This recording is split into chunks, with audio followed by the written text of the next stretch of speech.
Karena kenapa, bro? Karena startnya pilot itu dari sekolah, dari kita.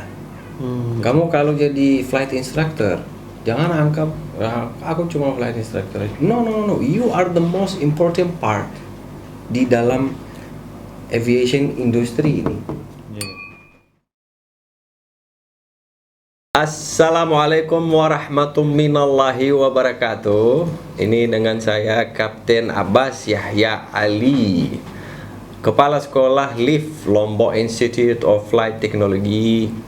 Hari ini saya mau prokes adik-adik saya yang ada di sini, adik-adik muda yang sudah lulus sekolah pilot dan dua-duanya sekarang lagi calon instruktur, flight instruktur pilot ya. Amin.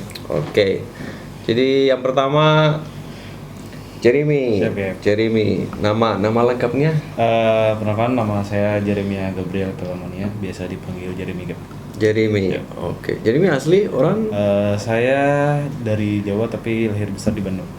Oke, siap. Dan yang kedua adik saya satu lagi, namanya?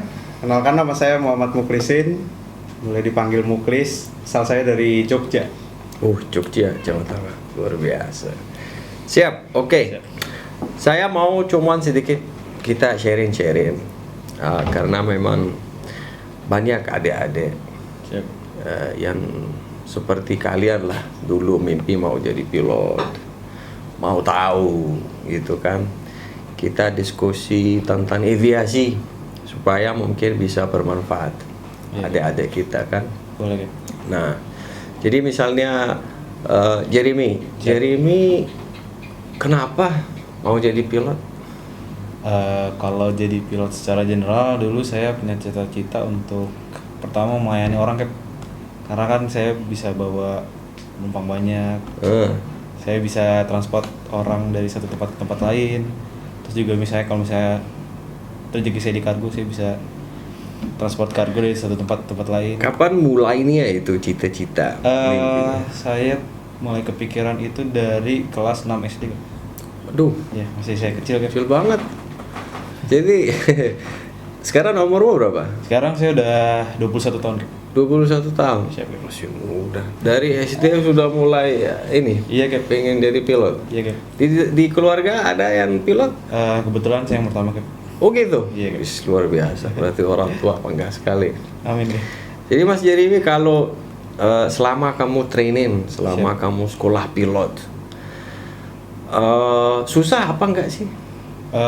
Kalau sejauh ini pasti ada aja kayak tantangan dan tantangannya kayak ya. Iya. Tapi asalkan kita punya kemauan dan juga kita support satu sama lain, teman-teman pasti Betul. bisa sih, Kak. Betul. Itu memang luar Iya. biasa. Sebetulnya kalau sekolah pilot itu memang di mana-mana rata-rata oke sama semua, tapi tergantung niatnya anak seperti apa. Betul, Kak. Kalau belajar pasti gampang lah. Iya, Kak. Kalau nggak belajar susah, ya kan? Sama niatnya itu kan. Kalau Om Muklis, Gimana, Kak? kamu cita-cita mau jadi pilot seperti apa ceritanya? Oh, saya tuh pengen jadi pilot karena yang pertama, saya dari kecil udah pengen, kan. Saya sering lihat pesawat lewat di atas rumah saya tuh, saya jadi kepengen gitu. Oh gitu. Dari SD tuh, jadi guru-guru SD saya juga masih pada ingat itu, kan. Oh, iya? Saya tuh dari kecil udah pengen jadi pilot. Apa yang bikin kamu inspire waktu kecil? Mungkin ada di dalam keluarga ada yang pilot? Kalau aviasi ada kakek saya dulu, Oh, terus ada ibu saya juga dulu pramugari. Oh ya, dari situ berarti udah punya mimpi, inspire ada di dalam keluarga, inspirationnya kan. Iya. Kalau Jeremy sekarang, Siap, Kak. kamu setelah lulus CPLIR, Iya, Kak. kamu ambil course instruktur, Siap. flight instructor course, dan sekarang udah di dalam course-nya dan kamu akan jadi instruktur insya Allah Siap, amin. soon kan? Iya, Kak. Kenapa kamu pengen jadi instruktur, kenapa nggak langsung ke maskapai gitu? Oke, jadi tadinya memang target saya kan untuk ke maskapai kan. Tapi setelah melewati fly school itu, terus akhirnya saya kepikiran juga nih untuk cari experience untuk berbagi ilmu saya kepada adik-adik di dunia aviasi yang akan memasuki dunia pilot kan. Jadi saya mau coba mengabdi diri saya untuk berbagi ilmu dulu kan. Oke, berbagi ilmu. Siap, ya. Tapi nanti udah mau jadi instruktur selamanya atau memang Kita lihat aja kan. kita lihat. Jadi yang aku setuju apa yang kamu lakukan itu untuk banyak adik-adik yang misalnya lulus dari sekolah pilot terus nggak dapat kerja di maskapai, that's it, dia stuck. Nggak mau dia lakukan sesuatu untuk improvekan diri dulu kan. Betul kan. Jadi itu memang bagus sekali. Jadi kamu jadi instruktur dulu, bagi ilmu, gain experience, Betul kan. dan habis itu bolehlah masuk maskapai. Itu sebetulnya luar biasa. Choice-nya luar biasa. Muklis gimana? Kenapa mau jadi instruktur, flight instructor pilot? Yang pertama, saya mau jadi instruktur sama kayak saya mau nyari experience juga. Karena baik lagi saya juga pengen explore sih, Kak. Saya pengen, goal saya tuh terbang sampai pesawat sebesar-besarnya. Wis. Makanya saya juga pengen mampir ke sini karena sekolahnya juga pesawatnya beda juga. Karena satu-satu yang di Indonesia Liberty cuma di sini. Ya, tapi kalau untuk masuk maskapai ini masih pengen, Masih pengen kan? atau mau jadi instruktur selamanya? Oh, masih pengen masuk maskapai. Berarti nanti mungkin habis Nextnya. berapa jam sebagai instruktur baru gabung di Yeah. maskapai. Karena memang kondisi sekarang harus begini, ya kan? Apalagi setelah corona. Tapi ya mungkin 2022 insya Allah Amin. banyak kerjaan di maskapai dan udah gain hour sebagai instruktur, masuk maskapai with that experience. That is a very good step you guys make actually. Dan apa sebetulnya yang kalian merasa pas pertama kali masuk? Kalau Jeremy pertama kali masuk, pertama kali terbang, susah, takut, apa? Enggak sih, Kak, sama sekali. Justru pertama kali flight itu adalah momen paling menyenangkan menurut saya, Kak. Karena di situ saya pertama kali coba megang kontrol pesawat, bawa pesawat, terus juga ngerasain gimana kita ngendaliin kendaraan yang bukan di darat lagi, Kak. Itu menurut saya sesuatu yang excited, Kak, pertama kali terbang. Dan kalau misalnya yang namanya tinggi pertama kali, kan sebelum masuk sekolah pilot banyak adik-adik kan pertanyaannya agak lucu-lucu. Kamu dulu gitu nggak? Ya juga sih, Kak, bertanya-tanya. Bisa pegang awan nggak? Bisa sentuh awan nggak gitu, Kak? Iya, bisa sentuh awan nggak? Bisa pegang nggak? Gabonin termasukin plastik, kasih mama gitu. Dulu pikir begitu nggak? Ada, Kak, waktu kecil. Enggak, waktu kecil enggak. Ini pas lagi SMA mungkin. Udah enggak, Kak. Enggak lah. Masih penasaran itu. Mau ngeles gitu enggak dulu? Enggak, kalau zaman kecil ya. Udah gede Udah enggak begitu ya? enggak. Oke. Di dalam program kalian, kamu kan udah PPL, Siap. CPL, Instrument Multi Engine, dan sekarang FIC first. Nah, di dalam program ini semuanya ada cerita nggak yang misalnya yang kamu nggak akan lupa terjadi pas waktu kamu training? Yang pasti kalau dari semuanya yang paling saya ingat adalah momen ketika first solo sih, Kak. First solo? Iya sih. Oh ya, first Penting solo. sih itu kan. First solo asik banget sih. Kamu juga? Iya. Selain first solo ada experience yang deg-degan gitu? Deg-degan. Mau deg-degan mutual kan ada. Ada? Mutual, kita terbang berdua sesama murid, tapi kita tiba-tiba masuk bad weather, itu super mengerikan. Cuaca jeleknya Iya. seperti apa? Cuman mendung, awan, atau sudah hujan, visibility atau gimana? itu dia ya, kita terbang berdua tiba-tiba hujan gitu. Hujan disertain sama angin yang kencang. Nah, itu itu kita kesulitan landing pas itu. Nah, itu salah instrukturmu. Gak lihat cuaca sebelumnya. Tiba-tiba. Terus akhirnya gimana? Akhirnya coba-coba, akhirnya dapat juga gitu. Dapat. Gauran sekali gitu. Habis itu nextnya baru bisa. Waktu itu exercise-nya apa? Lagi circuit pattern atau memang local area? Mutual cross country. Cross country? Yes. Nah, gak usah kasih tahu nama instrukturnya. Kopi dulu, kopi. Siap. Oh iya. Udah aku buatin kopi lo. Terima kasih, Kep. Oke. Om Muklis. Ya kan.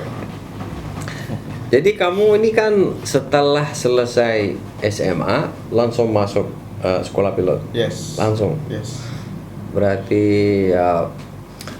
apa saran-saran dari kamu misalnya untuk yang lagi SMA sekarang mau atau pengen jadi pilot, mau masuk sekolah pilot, saran kamu apa? Kalau saran dari saya buat teman-teman semua yang masih SMA, apalagi yang masih kecil deh, mau jadi pilot, dari sekarang udah bisa nih mulai belajar kecil-kecilan. Nah, tapi jangan juga over juga, jangan sampai ketinggalan materi pelajaran yang ada di sekolah. Makanya belajar aviasi boleh sambil nyicil-nyicil, tapi pelajaran di sekolah juga harus diutamain. Jadi ini kan banyak anak-anak misalnya tanya apa yang perlu subjek apa yang perlu kita fokuskan untuk masuk sekolah pilot. Jadi ini misalnya subjek apa yang adik-adik harus fokuskan di sekolahnya sekarang sebelum dia masuk sekolah pilot. Kalau menurut saya sih untuk masuk ke dunia aviasi yang paling penting itu kita juga harus mempertajam bahasa Inggris kan. Bahasa Inggris? Iya Kep. Belajar aja dari secara linguistik pelan-pelan bahasa Inggris. Terus yang kedua juga matematika dasar gitu kan, perhitungan. Mathematics. Yes Kep. Dan kalau bisa kita juga sembari mengasah fisik juga sih Kep, karena itu physics. Iya Kep. Physics, oke. And that's it. Dan ini kesehatan juga harus di. Mas, kesehatan. Penting itu guys, kesehatan. Iya. Main deh. Siap. Gitu ya Kep. Ya. Mau nanya. Siap. Kep Abes mau jadi instruktur? Oh, saya. Yes. Ku mau jadi instruktur. Bro, my God, man. You bring me back berapa tahun yang lalu ini. Oh my God. Gak apa-apa gitu, flashback. Flashback ya. Little flashback. Gimana Kep? Aku jadi instruktur 2010. Jadi pertama kali saya datang ke Indonesia itu 2000. By the way, sebetulnya license gua memang dari awal di Indonesia. Dari PPL, CPL, instrumen sama FIC semuanya di Indonesia. Dan saya jadi instruktur di Indonesia, ngajar di Indonesia sampai detik ini. Masuk 2007. Ambil PPL dan CPL lulusnya 2009. Instruktur saya jadi instruktur 2010, awal 2010. Sampai sekarang kenapa gua jadi instruktur? Yeah. Padahal teman-teman gua seangkatan waktu itu semua masuk maskapai sudah sekarang kapten Airbus, kapten ini kan semua kan. Murid-murid gue sebetulnya udah kapten banyak juga Airbus, Boeing ini. Tapi rasanya enak banget loh. Aku lihat murid-murid yang sudah jadi kapten Airbus atau Boeing, itu rasanya luar biasa. Itu nggak ada harga rasa itu, nggak ada harganya. Tapi kenapa gue jadi instruktur? Mungkin karena passionnya. Karena gue memang dari awal passionnya terbang rendah gitu loh. Nggak pernah gue imagine myself ya lagi duduk di kokpit terus diam gitu. Enggak itu it was not my thing lah. Jadi passionnya memang dari awal suka pesawat propeller. Saya suka banget single engine dari awal banget. Jadi passionnya di situ. Ada sebetulnya beberapa orang yang beda passion.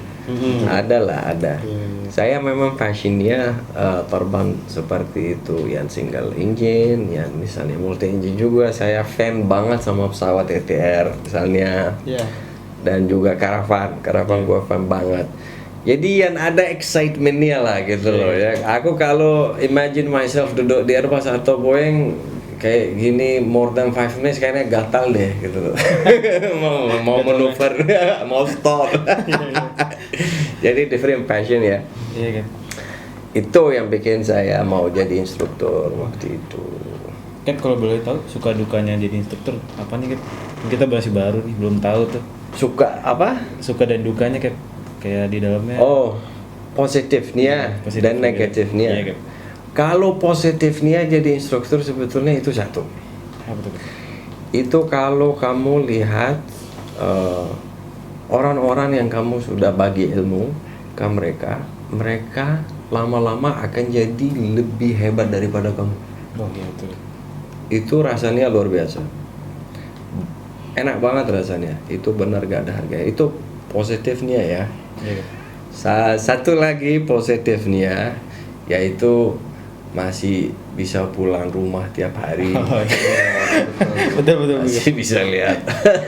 Anak istri kan. Tapi kalian kan masih muda. Iya betul. Si single. Kalau masih muda, mending masuk maskapai deh, karena the way masih panjang ya. Cuman saya memang waktu muda saya jadi instruktur waktu itu masih umur gua waktu itu 23. Seharusnya waktu itu memang masih muda juga kan, tapi ya itu passion lah gitu kan. Dan yang ya ketemu keluarga pulang tiap hari itu positifnya cuma 2 hal itu. Negatifnya Apa tadi? capeknya capek tidak begitu santai kayak misalnya kamu duduk di kokpit Airbus atau Boeing. Walaupun kamu instruktur di Airbus atau Boeing, kamu akan ajar, tapi nggak secapek kita lah yang terbang dari nol lah gitu loh. Itu capek banget. Itu negatifnya. Tapi yang kedua, responsibility-nya terlalu tinggi. Tanggung jawabnya terlalu tinggi, seperti yang Mas Muflis bilang tadi. Dia terbang cuaca jelek dan mutual flight. Itu tanggung jawabnya apa? Instruktur yang rilis. Betul. Itu tinggi tanggung jawabnya. Tinggi banget. Seharusnya sebelum rilis kamu sebagai instruktur, you have to learn about every single possibility in that 1 hour. Dari angin, dari cuaca, dari pesawat, dari everything gitu loh.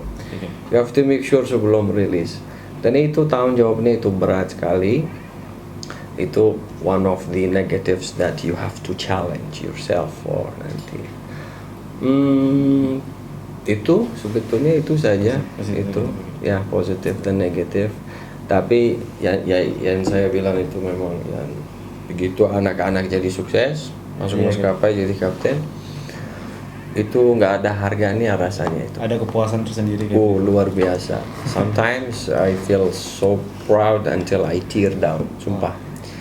Jadi sering saya misalnya ketemu anak-anak, sebetulnya teman-teman aku selalu, murid-murid aku dulu, karena gue jadi instruktur muda. Jadi banyak yang seumur. Iya. Jadi gua nggak selalu teman-teman gitu, kita teman gitu. Walaupun gua instrukturnya dulu. Tapi lama-lama dia masuk ke lahan udah jadi kapten. Kamu jangan merasa kayak gimana, dia sudah kapten Airbus, gua masih ajar anak-anak, masih terbang single aja. Enggak seperti itu. Kalau gua nggak pernah rasa begitu. Gua justru bangga sekali. Kalau ketemu mereka di bandara, enak rasanya, cuman jeleknya satu. Kalau dia panggil cab di depan orang kira gua lebih tua gitu loh. Nah, tapi enak rasanya, enak banget. Saya nanya lagi nih kan, terkait insiden yang deket-deket kemarin, soal Sriwijaya SJ 182 menurut Cap gimana tuh Cap? Itu waduh. You open a very painful topic, bro. Boleh kita sharing. Sebetulnya masalah musibah Sriwijaya, saya coba my best selama ini not to comment. Siapa? Not to comment. Karena kenapa? Itu yang saya heran juga, bro. Gua heran ya. Kenapa? Waktu sebelum investigasi selesai, banyak komen. Iya. Banyak komen. Ada yang bikin di sosial media cerita itu cuaca waktu itu jelek apa. Iya. 2000 feet storm apa. And then rasa gimana? Mereka buat kesimpulan sendiri. Oh God, man. Iya. Ada yang pesawat tua apa tetap pilot loh. Iya. Gak tahu pilot atau enggak sih. Tapi dengar begitu, aku nggak tahu ya. Iya kan. Jadi ya itu sekarang hasil investigasi udah keluar, bro. Iya, Seharusnya komen-komen itu setelah keluar investigasi. Ya. Oh iya betul. Seharusnya, bukan sebelumnya. Ini setelah malah keluar hasil investigasi, gak ada yang komen lagi, sudah diam tuh. Itu yang aneh itu loh. Iya, itu suara. Gak ada yang komen lagi. Iya. Itu yang gua apa sih gitu. Jadi karena yang everybody punya his own job, bro. You are a pilot and he's an investigator. Iya. Investigator itu ahli untuk investigate sesuatu yang terjadi. Betul. Kamu pilot nih ya, ahli hanya terbang pesawat saja, Iya. bukan investigate.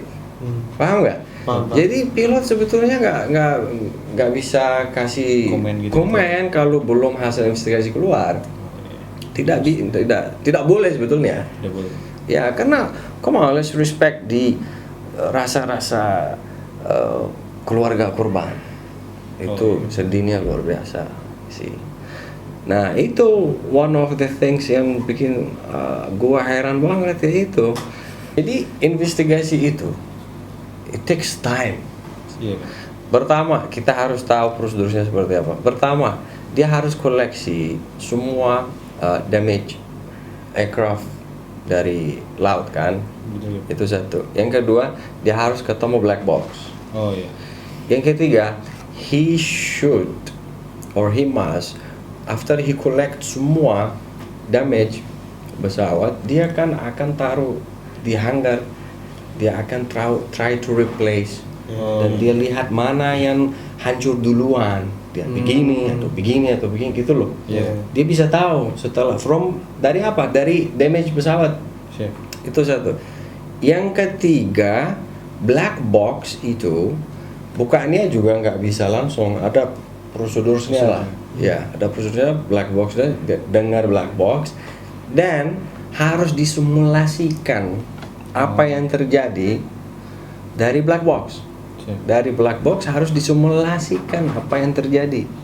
Setelah itu keluar hasil investigasi. Oh iya. Baru pilot boleh komen. Tapi kalau misalnya you go to international TV Iya. dan bilang pesawatnya tua, itu kan lucu, bro, Iya sih, ketawa. Karena kenapa? Di dunia kita, dunia penerbangan lah, tidak ada yang namanya baru atau tua. Iya. Tidak ada. Tidak naruh sama safety sama sekali, mau pesawat pun baru atau pesawat tua. Iya. Ada yang serviceable, ada yang tidak serviceable. Benar gak? Iya. Jadi kalau misalnya contohnya kamu sekarang punya mobil Kijang Iya. tahun 80, tua berarti mobilnya. Betul. Kamu kasih engine Honda tahun 2021, Ya. berarti ini tua atau baru mobil ini? Kira-kira? Dengan mesin baru berarti. Kamu mau bilang tua atau baru? Bingung juga sih. Ya, kamu bilang tua apa baru? Baru sih kan. Enggak baru. Tua juga ya gitu. Enggak tua. Apa namanya? Serviceable. bisa dipakai. Iya kan? Yang penting well Gitu. maintenance gitu. Betul, well maintenance. Kalau selama maintenance-nya dijaga, kalau selama spare part-nya termasuk engine-nya diganti tiap kali udah waktunya habis kan, tiap part di dalam pesawat ada sertifikat, ada masa validasi, dan diganti every time, and then di service every time finish kan. Kalau selama ini is happening, berarti there is nothing wrong with mau tua atau baru. Jadi itu yang mobil Kijang itu tahun 80 pakai engine Honda tahun 2021, yaitu tidak tua, tidak baru, tapi itu layak, airworthiness. Jadi bisa dipakai, serviceable. Gitu. Nah, makanya kalau masalah pesawat tua juga, kalau Indonesia ini pesawat tua, kata siapa? Sebetulnya semua negara masih pakai pesawat tua. Di US, United States of America, justru is the master of using the old aircraft. Sampai sekarang banyak. Justru mereka lebih banyak daripada Indonesia pakai pesawat yang sudah misalnya 90-an atau ini tua. Pak, ya itu. Ya kalau misalnya yang out of the aviation world mau cari tahu tentang ini, dia harus ngerti, kita harus kasih tahu. Saya kira tidak ada satu pilot yang tidak ditanyain sama teman-temannya masalah Sriwijaya ini. Yakin saya itu, ya kan? Tapi kan mau bilang apa? Ini udah berarti takut aku mau terbang lagi. Masa kamu bilang iya di Indonesia pesawat tua semua? Nggak begitu juga. Kita sebagai orang pilot harus jelasin secara bahasa yang dia ngerti. Kalau kita mau pakai bahasa aviation, in the social media he's talking about storm and 2,000 feet and stuff. Mana orang biasa bisa ngerti gitu loh. Just use the language that people can understand. Gitu. Ya kan? Itu salah satu. Jadi kalau kamu mau tanya aku komen untuk apa yang terjadi di Sriwijaya, ya itu sekarang ternyata hasil investigasi udah keluar. The problem ternyata was auto throttle. Di auto throttle sebelumnya was berapa kali rusak dan diservis lagi and then rusak lagi pas terbang. So it just happened. So it's a technical problem, tapi makanya safety aviation itu, if you read the history, Amerika kenapa safety-nya paling tinggi? Kenapa ya? Karena celakaannya dia paling tinggi. Jadi tiap kali ada kecelakaan, dia ketemu reasonnya dan dia bikin solusi. Ya, dia bikin solusi dan dia make sure gak akan terjadi lagi. Ya, jadi kalau untuk Sriwijaya itu ternyata technical problem. It was not what they all talked about sebelum hasil investigasi keluar. Ternyata was technical problem. Cuman kita harap pasti Indonesia akan avoid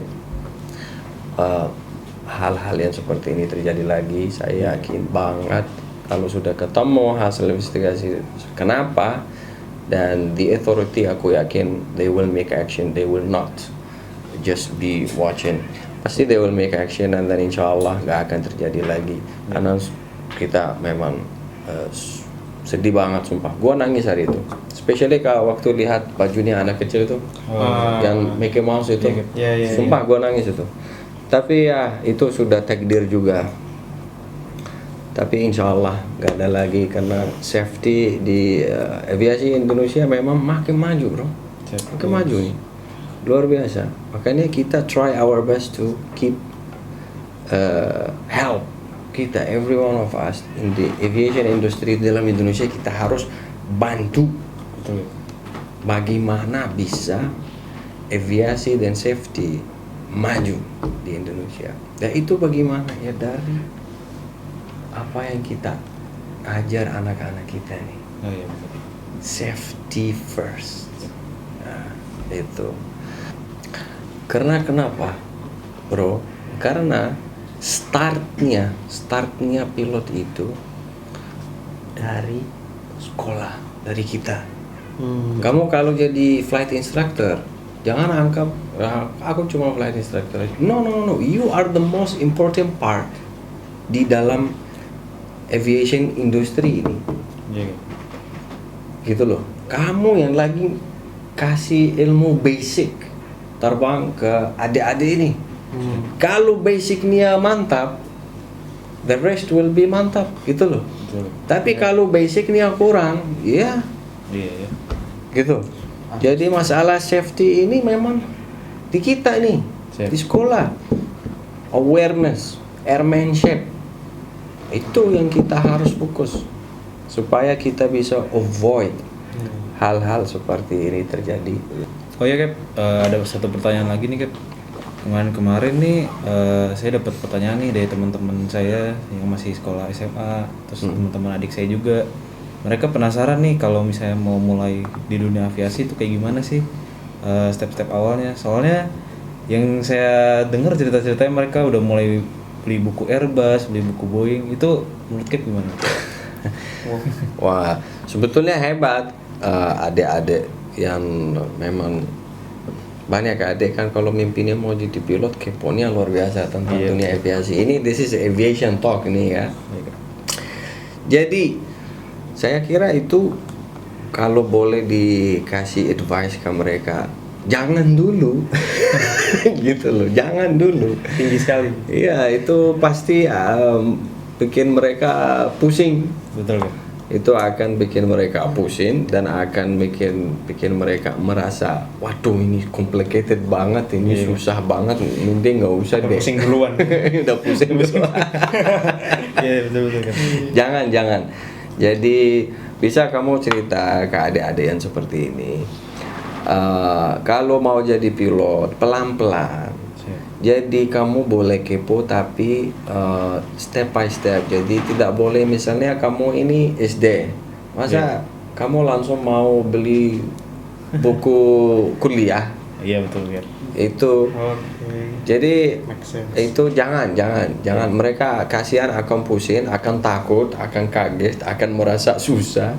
And then mungkin mereka akan merasa, wah ini kayaknya gua nggak bisa deh, mending nggak usah jadi pilot dah, kayak gitu kan. Malah.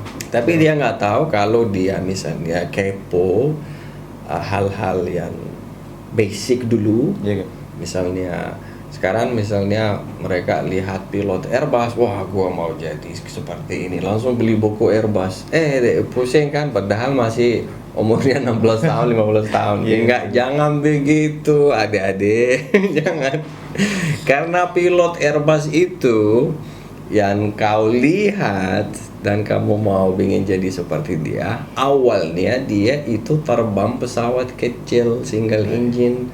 Awalnya dia belajar PPL dulu, private pilot license, dan commercial pilot license, dan instrument rating, dan multi engine, kan step by step. Betul. Setelah itu dia masuk maskapai, diajarin Airbus di simulator dulu, diajarin teorinya dulu, disimulatorin dulu. Habis itu dia lulus, dia duduk co-pilot dulu, absorber dulu. Jadi step by step. Lebih baik kamu beli buku-buku untuk yang single engine dulu, yang seperti Cessna, yang seperti mungkin lookbook handbook itu BOH, pilot handbook, Iya, pilot handbook. Iya, my advice adik-adik ya kayak gini, beli pilot handbook seperti Cessna Iya Cap. atau paper atau pesawat kita misalnya Liberty XL2. Kalau pesawat kita Liberty XL2 karena tidak ada di Indonesia, di Asia nggak ada, mungkin bukunya nggak ketemu. Iya. Jadi mungkin kita bisa kasih Google, kalau dia masuk Google tulis ada POH kita, bisa dia baca.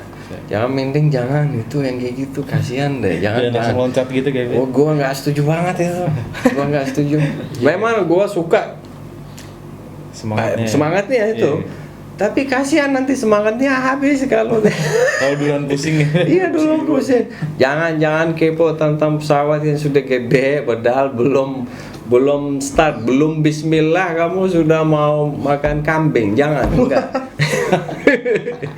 Kalau cuci tangan dulu, bismillah, start with the water dulu kan, dan sedikit rice baru ya. Ini kan belum bismillah sudah mau makan kambing, nanti nggak slok gitu ya.